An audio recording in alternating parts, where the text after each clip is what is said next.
We catch up with Second World War veteran Stan on his 100th birthday as he remembers how he survived his ship being torpedoed during the war.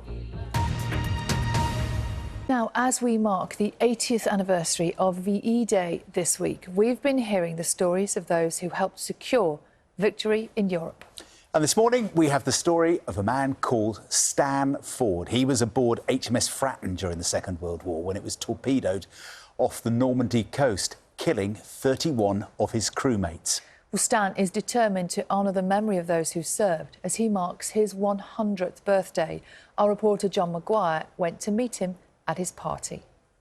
How could he know we two were so in love?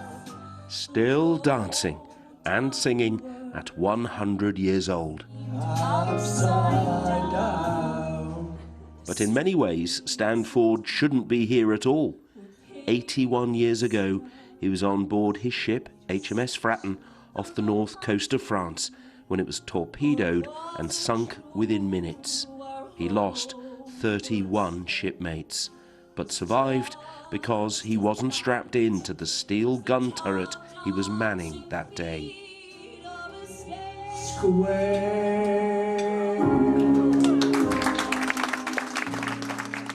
When it's rough, you dare not be on there without you're strapped in. But had I been strapped in, I wouldn't be here. No, I wouldn't be here because the gun turret and the gun and immediately down to the seabed. No doubt about it. That went down, and I just floated away and sort of and got myself in with the rest of the crew. This picture shows Stan, just a dot on the gun turret, taken, he reminded me, helpfully, before it was sunk. The injuries to his legs means he's worn metal calipers ever since, and on first leaving hospital, he was offered some career advice by his doctor. If you have a problem getting employment when you go home, consider going on the stage with your wobbly knees. He actually said that. Consider going on the stage with your wobbly knees. Wobbly knee competition. Ken, Jack, John, William, Charles. That was the one who was in the Royal Army Service Corps. He comes from a large Bristol family, 8 boys and 2 girls. 7 brothers served in the war, with the youngest posted to Korea in the 1950s. It puts the Hollywood film Saving Private Ryan into perspective. Before he was old enough to join the Navy, Stan was in the Home Guard and remembers one significant time when he was on duty. It was the night he met his wife, Eileen. We were always willing to chat up the girls and ladies, you know. We heard the clip-clop of the females coming down the road, like, and there's the clip-clop of their shoes.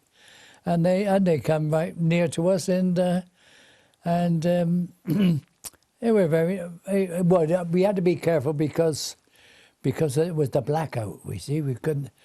But I did take a chance with a box of matches.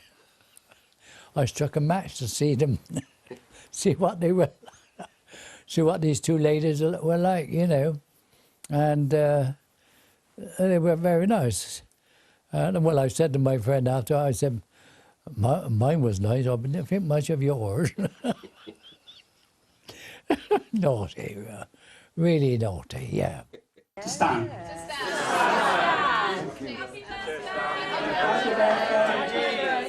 Stan's been a widower for some time, but helping him celebrate his centenary were his daughters, grandchildren and great-grandchildren, along with lots of friends.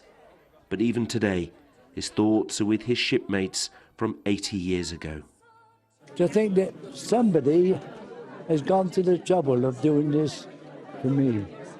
And at the same time, I say to I remember my friends. We used to go to a park and there was a notice on the gate, or just as you got inside, dogs and sailors not allowed. True. Really? That is true. And did you ignore it? Oh, yes. Oh, yeah, yeah.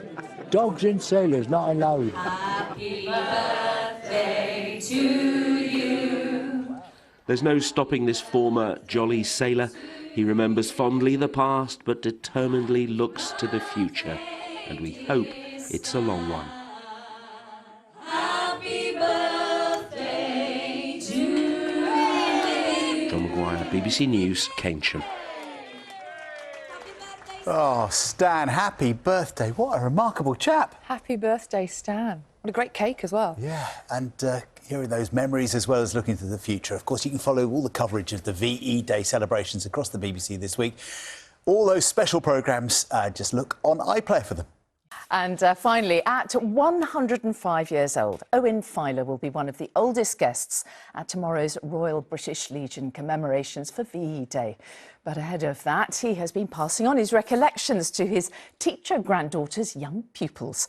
Our reporter Sangeeta Lal now on his powerful lesson in living history. How old was I there? 24. 82 years since this was taken. For Owen Filer, though, the war is no distant memory.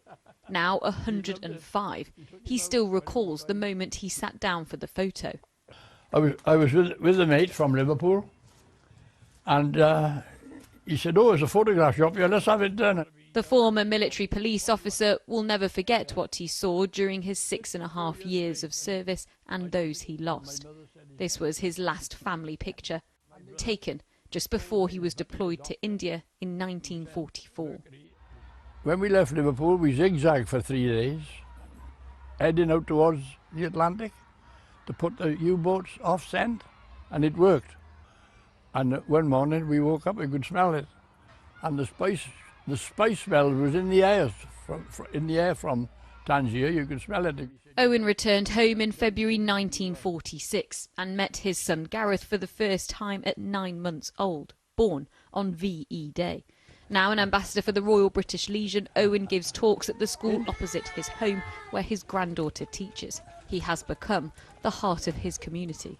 Wonderful life. Now he shares stories not through books but bonding with younger generations. And they'd taken my rifle away. I didn't have a rifle.